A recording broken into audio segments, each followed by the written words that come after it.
All right, guys, welcome to KGO Sports Talk. We're going to fly through the matchups from week one. Real quick here, do 2-3 minute video. Starting out, the big shout outs for this week. Eddie leading the league in points, almost 150, and Adams at 142. Really solid weeks. Capron, another good week, about 133 as well. Starting right out with the matchups, big differentiator with my matchup versus Aussie really came down to the running backs. Jeremy Hill, Chris Ivory, 40 points combined. Aussie's Isaiah Crowell, Benny Cunningham, who he picked up off of waivers, and ended up being his highest scoring running back. Had a pretty good week, but less than half the fantasy points that my team had. That ended up being the big differentiator there. And I would say the fact that really both sets of starting wide receivers really struggled for both of our teams. Aussie's got some studs with Demaryius Thomas, Kelvin Johnson. Struggled week one. All right, moving on to Beeman and Pupeo. And, similar matchup, I would say, to mine and Aussie's. Big thing that jumps out to me here, obviously Gronk for Reelman. 3 touchdowns, 30 points out of your tight end. That's huge. Mark Ingram, another solid week. And certainly Aaron Rodgers anchoring his team. Jay, tough luck there with Dez Bryant. And I think that's kind of the big thing there. And Amendola at flex. I don't know if that was the best move. But then again, I don't want to overanalyze the team. Amendola, who knows, could blow up this next week. Did like what I saw, though, out of San Francisco's D last night. That was huge. So solid D for Jay. Bills make the playoffs. Angier and Capron. Close matchup. Came down to Monday night. Great to watch. Peyton Manning struggled for Capron, obviously.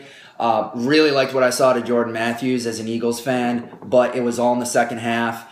And, of course, again, the trend, starting wideouts. Angier's starting wideouts struggled big time.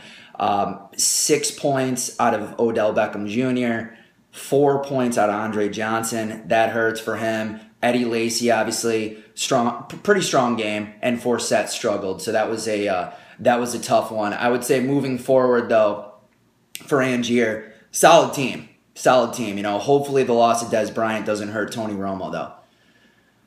And getting back to it, Gordy and Eddie. Eddie just flipped out this week. So pretty much that was the trend here. Across the board, solid output from really everybody. Cam Newton, decent game, 17. But 35 out of Carlos Hyde. That's a huge week. He looked phenomenal last night. Brandon Marshall, solid week. Andre Ellington injured. We'll see what happens with him moving forward. And as far as Gordy's concerned, but his running backs killed him. AP and McCoy, 16 points combined. Not going to get it done there. 1 point out of Owen Daniels. So enough said there. As far as Billy and Chuck goes, another great matchup that really came down to Monday night, which is what it's all about here. Chuck just, again, getting it done with these guys. Jason Witten and Drew Brees, solid weeks. Jonathan Stewart, who we gave him a ton of shit for, had a decent week, 10 points. And the big thing for Billy, obviously, Sammy Watkins. I think he had 1 target, 0 points. Not going to win like that. But again, Jamal Charles, hopefully good week. T.Y. Hilton, pretty solid as well, but hopefully he's healthy. And Matty Ice to Julio Jones. I feel like we're going to be hearing that all year. And finally, to get to Casey and unfortunately the blowout of the week, Casey versus Adams. And Adams just, he just kind of nutted it this week. Just hit it on the screws, so to speak. Tom Brady, nice selection there with the start.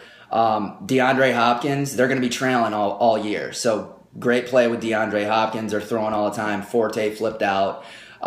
For McKinley, just tough weeks. Deshaun Jackson got hurt, 0 points. Marshawn Lynch, 15 points, but he could have had probably 20 to 30. Just missing out on goal line stuff. Martellus Bennett, solid week. But again, Adams just too much. Blowout victory, 142 to 83. So guys, that is 5 minutes now. But closing out week 1, I know there's going to be a lot of activity tonight, and we'll see how things shake out in the morning.